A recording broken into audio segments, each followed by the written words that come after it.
Day499, 1 day to 500.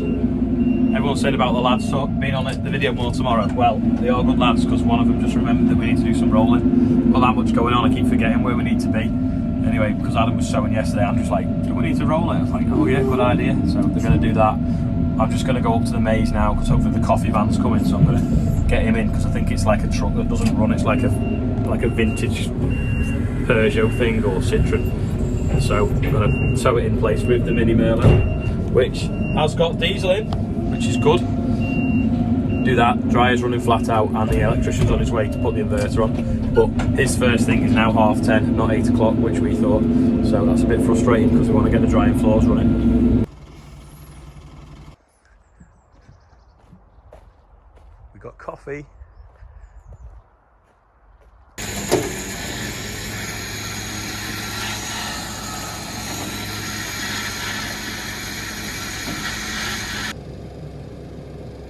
Putting a generator now as far down the field as we can. Stop the noise. You know the drill's brig when it dwarfs the tractor. It's like, couldn't find the tractor because it was hiding behind the drill. Someone had nicked my phone charger. There's only me that buys phone chargers. And I buy like 6 a year and they just disappear all the time because people lose them or break them and don't buy them. But they're only available on Amazon cheap. Inverter's back. Bolts are up there, which are a pain. You know what I'll do?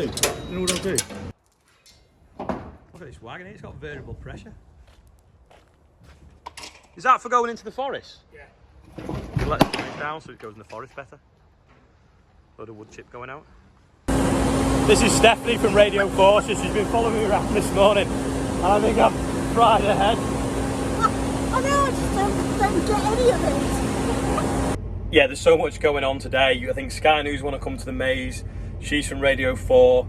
There's someone been flying a drone over the maze taking pictures that's now in the Times and the Guardian, and they never asked could they use the drone, which I saw them stood in the road the other day and I thought, I wonder what they're up to. I just thought it'd been nice if they'd have asked or at least paid to enter the maze, then give something to charity or a donation or something like that. So that's sort of like all over social media at the moment, which is quite funny because there's a bit of negativity in it. Everyone's loving it and sharing it. 6,000 people looked at the post in an hour on Facebook.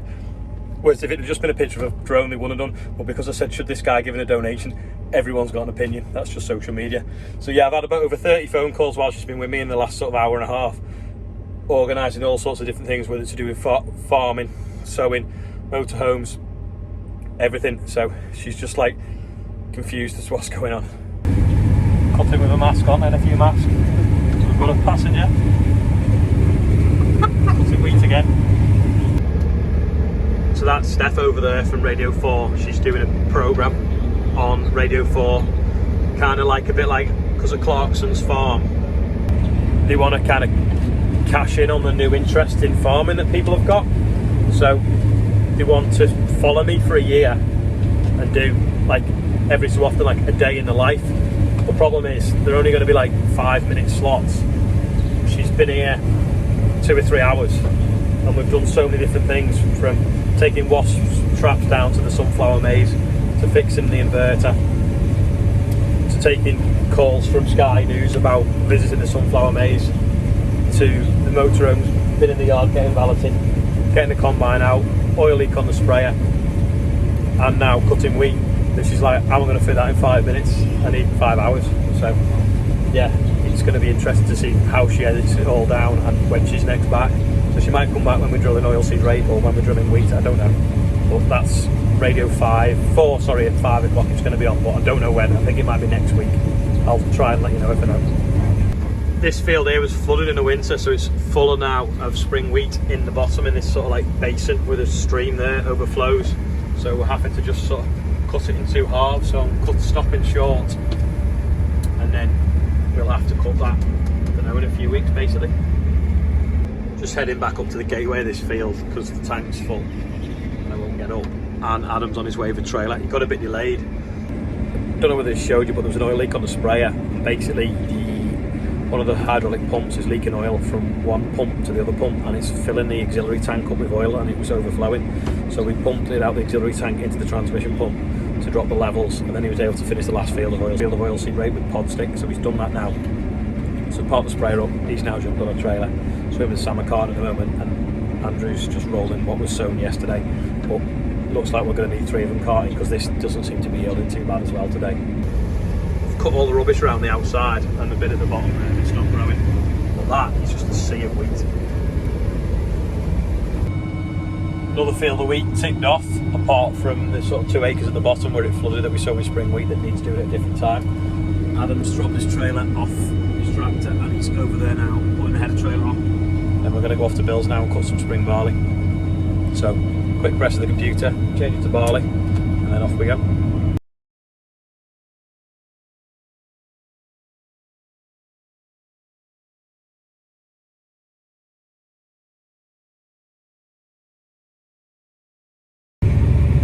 Now cutting spring barley, so this is the first I've cut with this combine and the first I've cut this year. So it seems to be doing alright, just only on the headland. Seems plenty fit enough as well from the noise it's making as it rattles into the tank behind me. A lot shorter than normal barley. It's only sort of 18 inches tall compared to winter barley, so there won't be a lot of straw off it. We are putting straw on the floor at the moment, so Bill I think is going to bale it. This is where this header comes into its own. I don't know if you can see there, but it's quite flat. But there's not a bit left on the floor. Just shaving it really close, picking it all up. Looks like we've got a New Holland race going on over there. The camera focuses.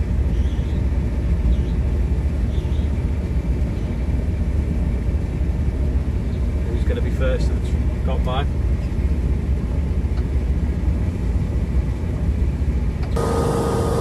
I've just jumped off the combine for a minute. Gonna go back to the yard, see what's going on with the drying floors and different things. Check the straw. Adam's jumped on spring barley, like I say now. I'm just gonna show you here. We're literally like, probably best here actually. Just shaving the floor.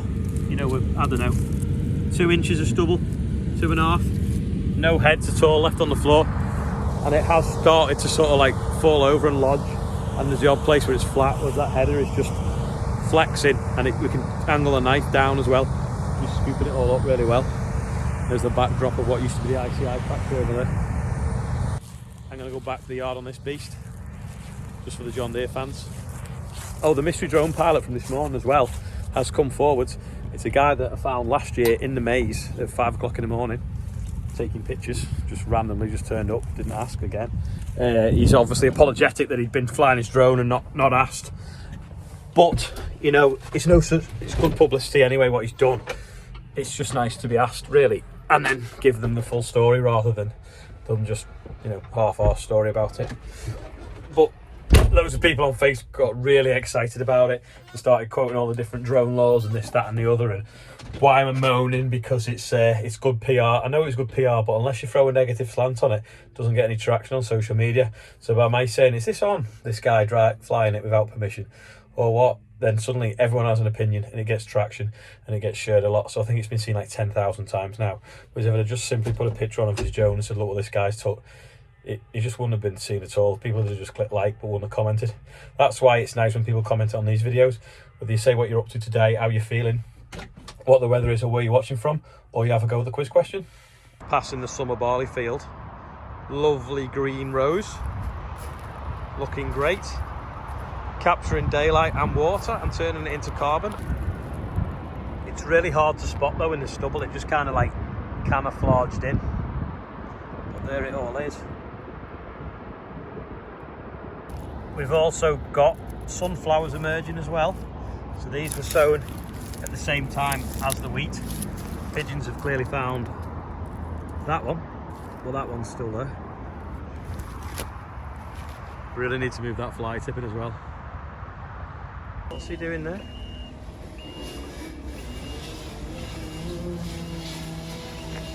Any normal person would have just pulled the sprayer forward.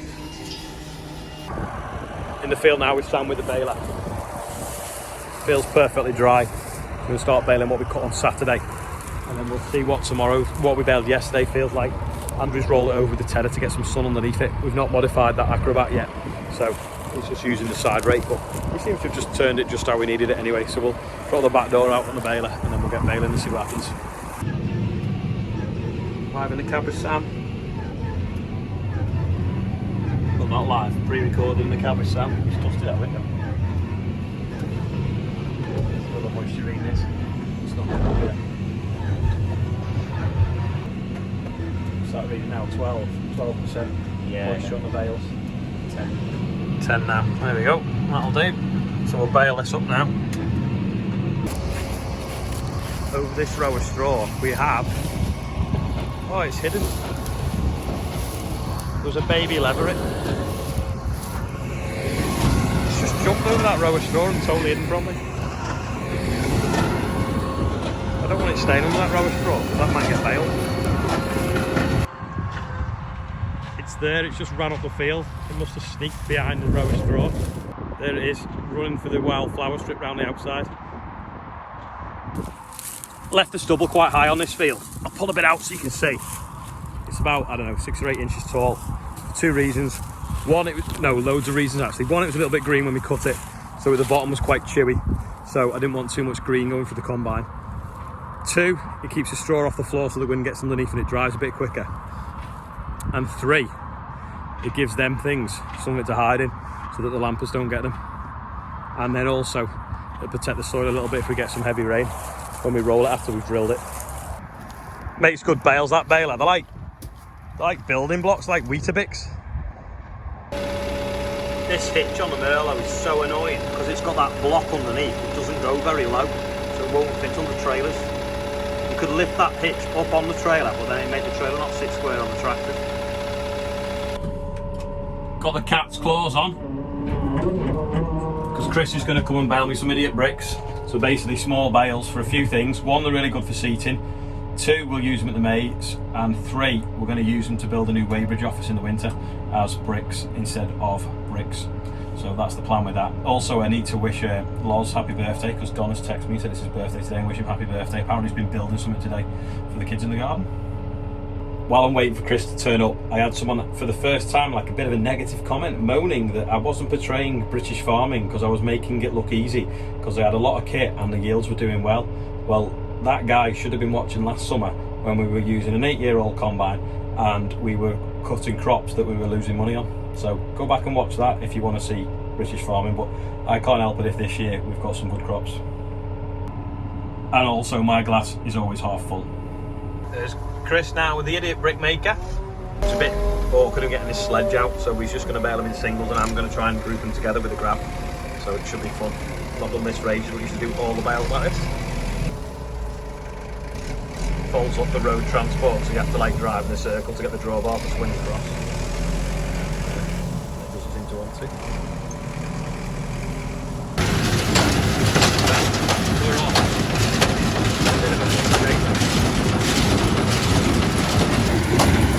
Quick adjustment, we basically turn these handles to make the back tighter so it makes the bales a bit heavier because we want them nice and big and solid so that we can make walls out with them.